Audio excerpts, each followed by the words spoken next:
So Rajinikanth's entry definitely has a significance in Tamil Nadu politics, especially for the fact that he is one of the most popular film stars after M.G. Ramachandran, MGR.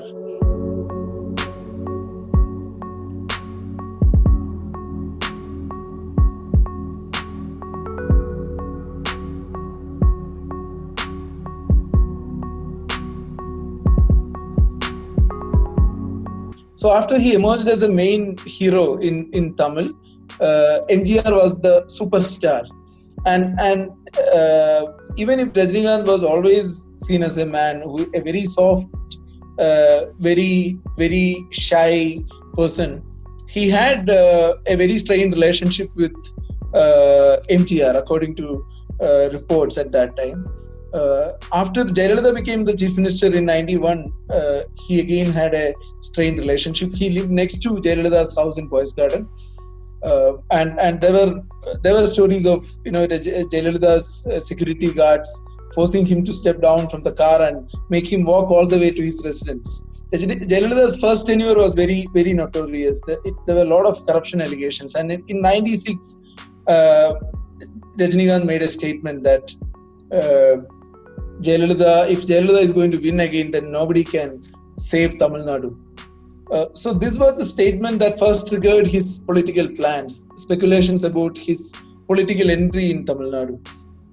And later he claimed that, it was his statement that made her, that led to her defeat.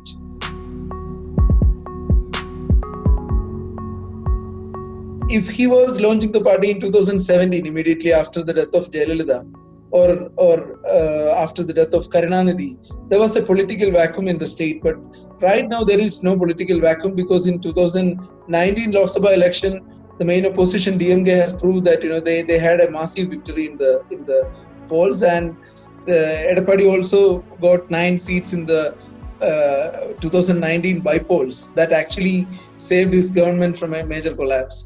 Both these two parties, DMK and ADMK, they have stabilized themselves. So there is no political vacuum in the state as it was earlier. At least it was there in 2017.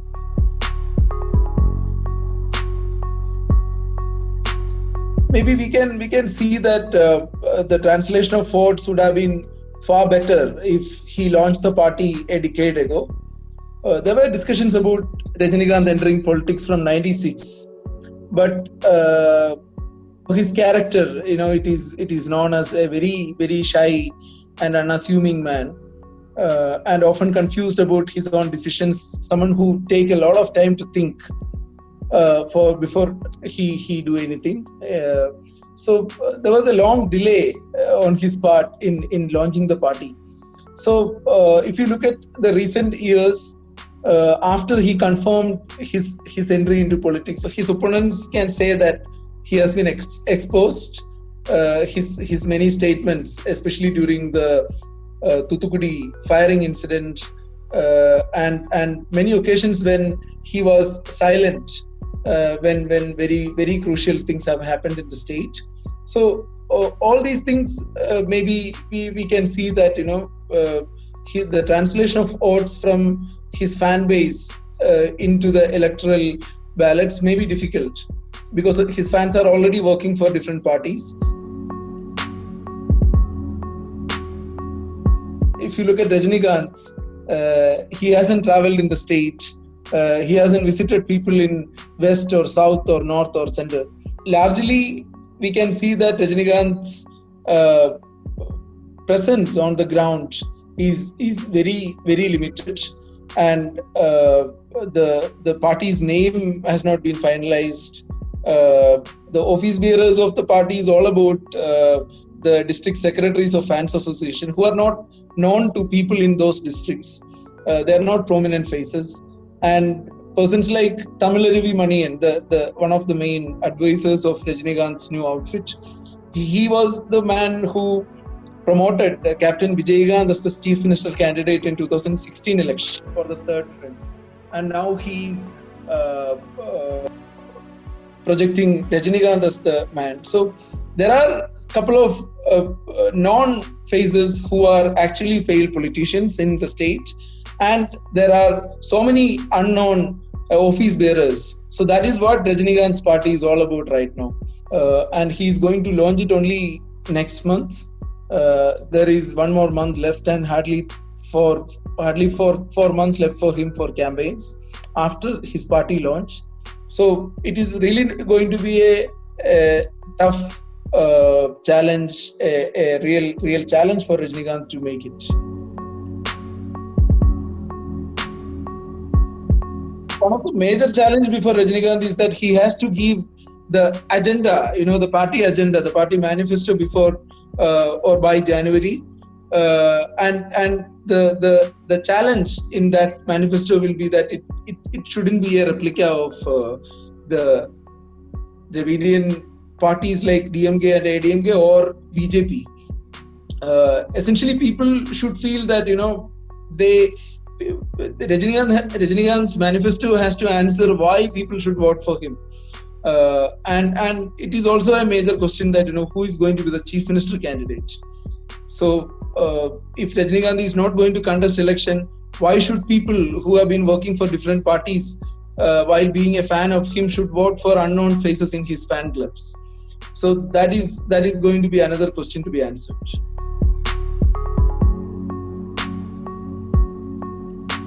2021 election in the coming May, that is going to be definitely an election scenario where so many parties are contesting. Besides the main DMK and ADMK alliances, there will be TTV Dinagaran's AMMK, there will be Kamal Hassan's party, there will be Nam Tamilar Kachi of Seaman. So there are so many players who are in the fray individually contesting in the election. In 2016 election, there was a third front, PWF. It was a coalition of left parties and Dalit parties that actually helped to split the anti-government odds, the opposition odds, and that helped ADMK to win again for the second time in 2016. When you look at Rajinikanth's vote base, it is largely observed that he may be getting 70% of votes from ADMK and BJP camps.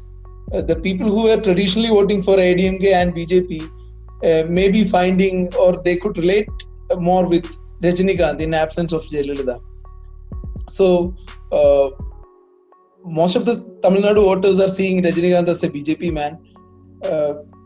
DMK votes and other traditional Dravidian voters who are either supporting DMK or other left Tamil nationalist parties or Dalit parties, they are very unlikely to vote for Rajinikanth.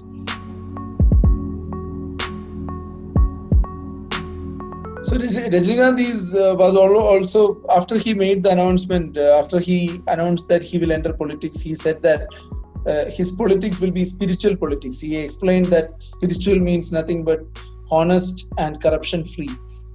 But for Tamil Nadu has a very popular dominant Dravidian politics in which most of the leaders are non-believers. They are known for anti-Brahmin, anti-caste protests.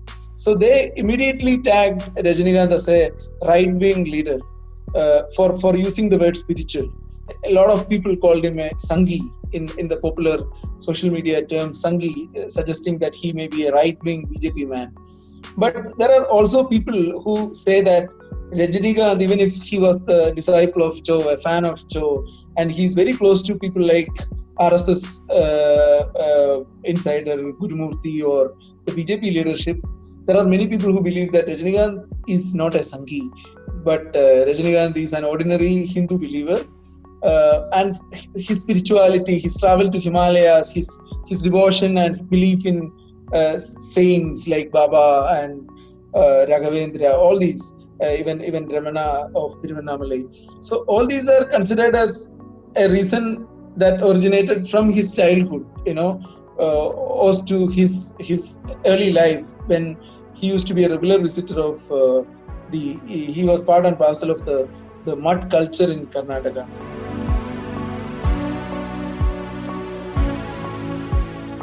senior leaders of BJP have welcomed his political entry. There are other Hindu fringe groups, Hindu Makkal Kachi. These kind of groups also have welcomed, and they said that they will work for Rajinikanth. So in a larger way, Rajinikanth has already got the image that he is indirectly part of the same camp of BJP and IDMK.